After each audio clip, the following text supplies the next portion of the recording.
அதனால என்ன அந்த ஜெட்டா சொன்னா நம்ம பொண்ணு ஜெட்டா சொன்னா நம்ம பொண்ணு ஆதார் கார்டு பண்ணிட்டு பாத்தீங்க அப்படின்னு சொன்னார்ல. இன்னைக்கு கூட அப்பா சொன்னிச்சு, நீ வந்துருக்கியா கேஸ் ஆயிருந்தியா, கேஸ் ஆனா அவங்க எல்லாரும் ஒண்ணா இருக்கும்போது நம்ம பாத்துக்கலாம் அப்படின்னு சொன்னிச்சு. அங்க போனாதான் திவ்யா நீ உள்ள போவான்னு சொல்லுத. அதை கூட சொல்லிட்டு போது அங்க போனா ஏன்னா இங்க இருந்துதான் நடந்திருக்கு அப்படின்னு மாட்டுவோமா. உங்க வீட்டுல இருந்தா நம்ம இப்ப என்ன அவையில உள்ள இழுத்துக்கணும் எல்லாத்துக்கும் உடந்துதான்னு சொல்லிட்டு.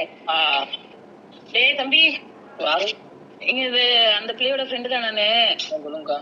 இப்ப என்னன்னா எல்லா பிரச்சனையும் எனக்கு தெரியும். இப்ப என்னன்னா அவங்க உங்க அம்மாவை எல்லாரையும் கூட்டிட்டு பிரஸ் மீட் போய் வைக்கணுமா. அதுக்கு நீங்க கிடைக்கணுமா அவங்களுக்கு. நான் போனா தானே, நானே அதான் இங்கிட்டு தனியா நின்னுட்டு இருக்கேன். இப்ப என்னக்கா பிரச்சனை வருது? நீ வீடியோ எல்லாம் பாக்கவே மாட்டியா? அந்த நாய் என்னெல்லாம் உன்ன சொல்லிட்டு இருக்குன்னு பாக்க மாட்டியா? நான் பாக்கவே மாட்டேங்க. திவ்யாட்டை கலங்க சும்மா பாத்தாதானே இப்போ முக்கியமான கட்டம் முக்கியமான பிரச்சனை நடந்திருக்கு. உனக்கு என்னன்னு பாத்தாதானே புரியும். அவர் பாக்க வேண்டியதானே. இப்ப என்னன்னா அந்த தவளை என்ன சொல்றான்னா, நீ